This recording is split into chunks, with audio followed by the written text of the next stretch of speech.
శ్రీమాత్రే నమః. ప్రేక్షక మిత్రులందరికీ కూడాను శుభాకాంక్షలు. మార్చి నెల గోచార గ్రహస్థితులన్నీ కూడా మనం తెలుసుకోవాలనుకోబోతున్నాం. ఈ 12 రాసులకి ఎలా ఉండబోతున్నాయి, ప్రతి ఒక్కరికి కూడాను మేము తయారు చేసినటువంటి యొక్క ప్రిడిక్షన్ ఏదైతే మేము ఉన్నామో అందరూ బాగుండాలని అన్ని వర్గాల వాళ్ళని దృష్టిలో పెట్టుకొని జ్యోతిషాస్త్రరీత్యా ద్వాదశ రాశుల్లో 2వ రాశి అయినటువంటి వృషభ రాశి మిత్రులారా, మీరు కృతికా నక్షత్రం 2, 3, 4 పాదములు, రోహిణీ నక్షత్రం 1, 2, 3, 4 పాదములు, మృగశిరా నక్షత్రం 1, 2 పాదాలకు జన్మించిన మీరు వృషభ రాశి వారిగా పరిగణించబడుతున్నారు. ఈ నెల మీకు వృషభ రాశి వారికి శుభాశుభ ఫలితాలు ఎలా ఉన్నాయంటే, ఇదొక మంచి నెలగా మీకు సూచించబడుతుంది. శుక్రుడు మీ యొక్క లాభదాయక గ్రహంలో తిరోగమనం చెందుతున్నారు. బుధుడు ఈ మాసంలో కాస్త బలహీన స్థితిలో ఉన్నాడని చెప్పచ్చు. కుజుడు 2వ ఇంట్లో ఉంటున్నాడు. బృహస్పతి చంద్ర నక్షత్రంలో ఉంటున్నాడు. కేతువు అనుకూలంగా కాస్త ఉండకపోవచ్చు. ఉద్యోగాల్లో అధికారుల పనితీరును ఆకట్టుకుంటారు. ఉన్నతాధికారుల యొక్క మద్దతు మీకు దొరుకుతుంది. హోదా కూడా పెరుగుతుంది. జీతభత్యాలు పెరుగుతుంది. ప్రమోషన్స్ పెరుగుతుంది. కొంతమందికి మీరు కోరుకున్నటువంటి ట్రాన్స్ఫర్స్ వచ్చే అవకాశాలు ఉన్నాయి.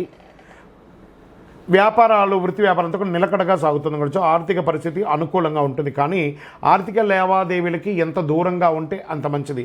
ఇచ్చిపుచ్చుకునే విషయంలో చాలా జాగ్రత్తగా ఉండండి. మనం తీసుకున్నా మనం ఇచ్చినా ఆ మాట్లాడేటప్పుడు తీయదనం ఉండాలి. అందులో ఆ రౌడ్నెస్ పెంచకుండా ఉండడం చాలా సరిపోతుంది. ఆర్థిక లావాదేవీల్లో సంతకాలు పెట్టేటప్పుడు జాగ్రత్తగా డాక్యుమెంట్స్ అంతా చక్కగా చదివి, ఇక మీరు చిట్ ఫండ్స్కి వెళ్తున్నారు, లేదా బ్యాంక్ లోన్స్కి వెళ్తున్నారు, లేదా ఇంకెవరి దగ్గర అప్పు తీసుకుంటున్నారు, డాక్యుమెంటేషన్ 1, 2 చదివి సంతకం పెట్టి దిగండి. ప్రస్తుతానికి ఎవరికైనా డబ్బు ఇవ్వడం తీసుకోవడం అంత మంచిది కాదు. కాస్త గ్యాప్ ఇవ్వండి. వాటాదారులు మీ యొక్క పార్ట్నర్షిప్ ఉన్న వాళ్ళతో కూడా కాస్త సఖ్యతగా ఉండి బాగానే ఉంటుంది. వ్యాపారాన్ని విస్తరించడానికి కొంత పెట్టుబడి అవసరం ఉంటుంది. దాన్ని ఈ నెల అప్పు తీసుకోకండి. కాస్త ఉగాది తర్వాత దీనికోసం ప్లాన్ చేయండి. ఆదాయానికి ఏం లోటు ఉండదు. ఎక్స్పాన్షన్ ఆఫ్ థింక్ని కాస్త ఒక 30 రోజులు పోస్ట్పోన్ చేయండి కదా.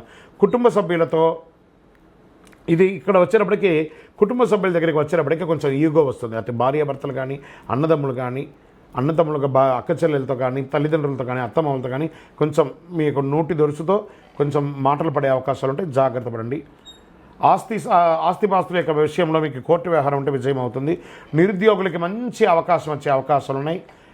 వివాహం కాని వారికి ఇది ఒక మంచి సమయం. Get ready. మంచి మీ ఇంట్లో మంగళవాద్యాలు మోగించే ఒక అద్భుత సమయం ఆసన్నమైందని కూడా చెప్పచ్చు. పెళ్లి ప్రయత్నాల్లో చిన్న చికాకులు నాకు కూడా తొలగిపోతుంది. నిరుద్యోగులకి మీ యొక్క సొంత ఊరిలోనే ఉద్యోగం దొరికే అవకాశం ఉంటుంది. సంతానం లేని వారికి సంతాన భాగ్యం కూడా ఉంటుందని చెప్పచ్చు. విద్యార్థులకి శ్రమ ఎక్కువైనా విజయం సాధిస్తారు. మీడియా రంగం, కమ్యూనికేషన్ వీటన్నిటికీ కూడా చాలా బాగుంటుంది. విద్యార్థులకు కూడా చాలా బాగుంటుంది. కాస్త అనారోగ్య సమస్య ఏదైనా శస్త్రచికిత్స అయ్యే అవకాశం, ఎందుకంటే కేతు బలహీనంగా ఉన్నాడు కాబట్టి శస్త్రచికిత్స అయ్యే అవకాశాలు ఉంటాయి. ఇవన్నీ కాస్త జాగ్రత్త పడండి. షేర్ మార్కెట్ మిశ్రమంగా ఉంది. వ్యవసాయదారులకి అద్భుతంగా ఉందని కూడా చెప్పచ్చు. ఐటీ రంగం వారికి అద్భుతమైనటువంటి సమయం అని కూడా చెప్పచ్చు. ఈ నెల మీకు మంచి రోజులు, పాజిటివ్ డేస్ అని చెప్తే 2, 5, 8, 12, 14 తారీఖులో చాలా బాగుంటుంది. చంద్రాష్టమం 22/3/2025 1:46 ఉదయం నుండి 24/3/2025 10:25 ఉదయం వరకు చంద్రాష్టమం ఉంటుంది. కాబట్టి ఈ 2.5 రోజులు జాగ్రత్తగా నడుచుకోండి. సంతకాలు పెట్టేటప్పుడు, ఎవరితోనో మాట్లాడేటప్పుడు ఒంట్లో భయం పెట్టుకొని చేయండి. చాలా జాగ్రత్త. మాట్లాడేటప్పుడు ఎదుటి వారిని చాలా జాగ్రత్త. వాహనం నడిపేటప్పుడు కూడా జాగ్రత్త. సరే, లక్కీ నంబర్ ఈ నెల మీకు ఏమైనా ఉందంటే 7 మరియు 9 మీకు కలిసి వస్తుంది. పరిహారం, మీరు ఏమైనా పరిహారం చేయాలంటే దక్షిణామూర్తికి నెయ్యి దీపం వెలిగించాలి. ప్రతి శివాలయంలోనూ దక్షిణామూర్తి ఉంటుందండి. గురువారం నాడు వెళ్ళండి. కాస్త బుధవారం నాడే ఆ శనగలు ఉంటుంది కదా, ఆ శనగలు తీసుకొచ్చి నీళ్ళలో కొన్ని నానబెట్టేసి దాన్ని 108 పూసలుగా నానిన శనగల్ని 108గా గుచ్చండి. మధ్యలో బిల్వమో పుష్పమో ఏదైనా యాడ్ చేసుకోండి. దాన్ని తీసుకుపోయి శివాలయంలో ఉన్నటువంటి దక్షిణామూర్తికి వేసి నమస్కారం చేయండి. అంతే. ఆ యొక్క గురుబలం మనకు కావాలి కాబట్టి చాలా అవసరం. శనివారం నాడు ఆంజనేయ స్వామి వారికి తులసి మాల వేయండి. అతి శక్తివంతమైనటువంటి కరుంగాలి మాలను ధరించడానికి మాత్రం ఏమాత్రం వెనకాడకండి.